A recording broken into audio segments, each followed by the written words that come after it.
Bismillahirrahmanirrahim.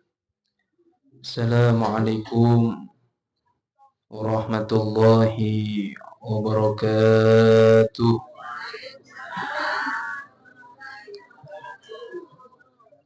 Innal hamdalillah nahmaduhu wa nasta'inuhu wa nastaghfiruh wa na'udzu billahi min shururi anfusina wa min sayyiati a'malina may yahdihillahu fala mudilla lahu wa man yudlil fala hadiya lahu. Ashhadu an la ilaha illallah rabbul alamin wa ashhadu anna sayyidana Muhammadan abduhu wa rasuluh sadiqul wa'dil amin.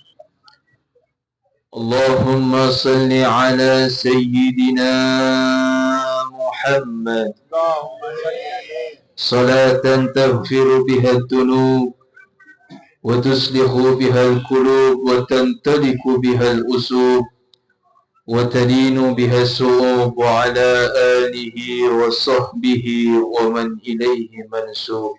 Amma ba'du. Hadratul muhtaramin, para alim ulama, para kiai, tokoh masyarakat, tokoh agama, wabil khusus sesepuh kita bersama Bapak Haji Fathur Rahim, Al-Ustaz Abdul Rahman, Al-Ustaz Ansori, yang kesemuanya mata'anallahu bituli hayati wa bi'ulumi fitarini amin. Yang tak lupa juga yang saya hormati kepada sahibul hajah Ibu Maira sekeluarga, mudah-mudahan segala hajat-hajatnya dimudahkan oleh Allah Subhanahu wa taala. Dan yang tak lupa juga kepada Jamiatul Hadrah Majlis Al-Barakah, para hadirin muslimin muslimat hafizakumullah jami'an. Syukur alhamdulillah pada kesempatan pada malam hari ini, berkat taufik serta hidayah dari Allah Subhanahu wa taala, kita bisa berkumpul dan bermuajahah di majlis yang mulia ini, majlis Al-Barakah, dalam keadaan sehat wal afiyah zahiran wa batinan. Salawat beserta salam kita haturkan kepada junjungan kita Nabi besar Muhammad sallallahu alaihi wasallam, karena beliaulah yang ditunggu-tunggu syafaatnya nanti di hari yaumil qiyamah. Para hadirin yang dimuliakan oleh Allah Subhanahu wa taala, hidup yang bernilai ini bukanlah hidup yang diukur dengan banyaknya harta, dan bukan juga dengan tingginya jabatan, apalagi dengan terkenalnya seseorang. Namun di sisi Allah Subhanahu wa taala, ukuran kemuliaan seseorang ini adalah dari imannya, dari ketakwaannya, dan dari amal solehnya. Kenapa sedemikian ini para hadirin? Karena sesungguhnya hidup ini bukan hanya sekedar tentang mencari uang saja, bukan juga mencari jabatan, bukan juga untuk mencari kesenangan. Akan tetapi hidup yang sesungguhnya ini adalah tentang bagaimana kita ini mempersiapkan diri untuk kembali kepada Allah Subhanahu wa ta'ala. Sebagaimana yang telah difirmankan oleh Allah Subhanahu wa ta'ala di dalam Al-Quran, wa ma khalaqtul jinna wal insa illa liya'budun. Tidaklah aku menciptakan jin dan manusia ini antara lain untuk beribadah kepadaku, kata Allah Subhanahu wa ta'ala. Artinya apa? Hidup yang berharga ini adalah hidup yang kita isi dengan ibadah kepada Allah dan yang kita isi dengan kebaikan. Tidak harus kita ini menjadi ustadz para hadirin. Tidak harus kita ini menjadi kiai. Tidak harus kita ini pandai berceramah. Cukup kita ini menjadi orang yang jujur, amanah, dan bermanfaat bagi orang lain. Itu sudah bernilai tinggi di sisi Allah Subhanahu wa ta'ala.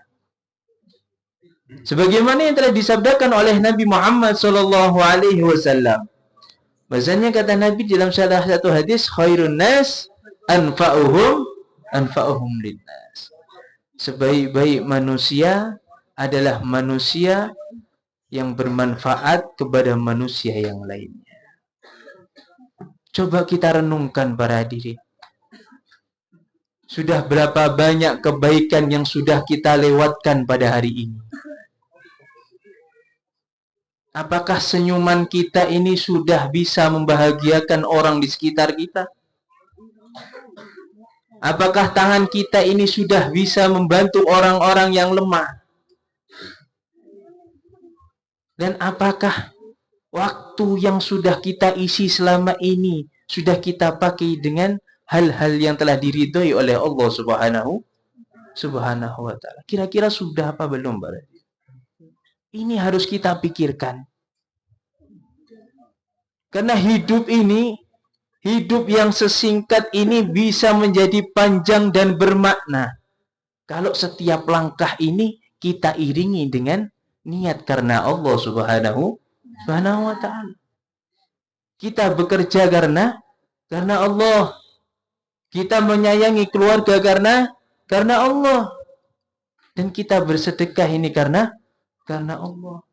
Dan semua itu bisa menjadi ibadah kalau kita niatkan hanya karena Allah Subhanahu wa ta'ala. Dan yang perlu kita ingat para hadirin, hidup di dunia ini, kita ini hanya sementara. Dan yang kekal adalah di akhirat. Jadi jangan sampai dunia ini menutupi kita untuk menuju ke tujuan kita yang sebenarnya. Dan Allah Subhanahu wa ta'ala juga pernah berfirman di dalam Al-Quran, فَمَنْ يَعْمَلْ مِثْقَالَ ذَرَّةٍ خَيْرًا يَرَهُ. Barang siapa orang yang berbuat kebaikan sebesar zarrah. Zarrah ini kalau diartikan ini adalah sesuatu yang paling kecil, lebih kecil dari semut. Maka kata Allah Subhanahu wa ta'ala, mereka akan melihat balasannya. وَمَنْ يَعْمَلْ مِثْقَالَ ذَرَّةٍ شَرًّا يَرَهُ. Dan sebaliknya, barang siapa orang yang berbuat kejahatan sebesar zarrah, maka orang tersebut juga akan melihat balasannya, kata Allah Subhanahu wa ta'ala. Sallu ala Nabi Muhammad. Allahumma salli ala Muhammad. Nah, para hadirin yang dimuliakan oleh Allah Subhanahu wa ta'ala, ada beberapa cara hidup agar hidup kita ini bernilai di hadapan Allah Subhanahu wa ta'ala. Yang pertama adalah kita ini harus memperkuat iman kita. Dan kita harus menjaga ibadah kita kepada Allah Subhanahu wa ta'ala. Seperti apa? Menjaga sholat 5 waktu, zikir kepada Allah, membaca Al-Quran, berdoa. Karena itu semua adalah amalan yang bisa mendekatkan kita kepada Allah Subhanahu wa ta'ala. Kemudian cara yang kedua. Cara yang kedua ini adalah kita harus mempunyai akhlakul karimah. Sebagaimana yang telah disabdakan oleh Nabi Muhammad SAW, bahwasanya kita ini harus menghormati yang lebih tua dan menyayangi yang lebih muda. Apalagi bisa membantu orang lain. Kalau akhlak ini sudah lengket di dalam diri kita ini, maka otomatis kita ini akan bernilai di hadapan Allah Subhanahu wa ta'ala.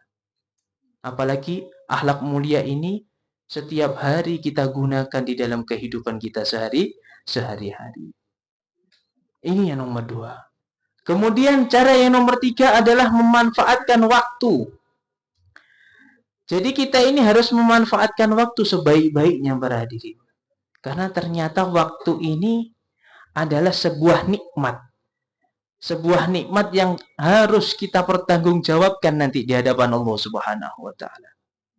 Makanya kita itu harus menggunakan waktu kita ini untuk beribadah kepada Allah. Kita gunakan waktu kita ini untuk belajar. Kita gunakan waktu kita ini untuk hal-hal kebaikan. Karena kalau kita ini sudah bisa menjaga waktu, maka yang pasti kita ini akan bernilai di hadapan Allah Subhanahu wa taala. Kemudian yang keempat, cara yang keempat adalah ikhlas dalam setiap amal. Jadi amal kebaikan sekecil apapun, tapi ikhlas para hadirin, maka itu akan terlihat besar di hadapan Allah Subhanahu wa taala.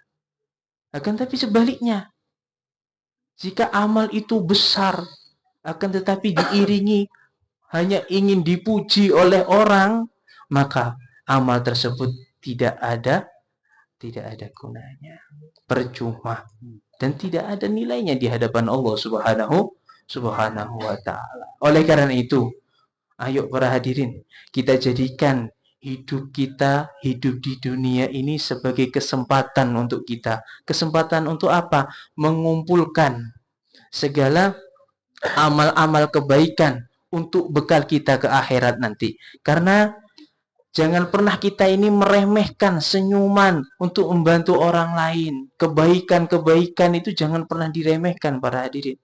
Karena itu semua bernilai di hadapan Allah Subhanahu wa taala. Semoga Allah Subhanahu wa taala ini menjadikan kita hamba-hamba yang bertakwa. Mudah-mudahan juga kita diberikan keikhlasan dalam beramal dan dikaruniai kehidupan yang penuh keberkahan oleh Allah Subhanahu wa taala. Kiranya ini yang sedikit yang bisa saya sampaikan, mudah-mudahan menjadi ilmu yang barokah untuk kita semua.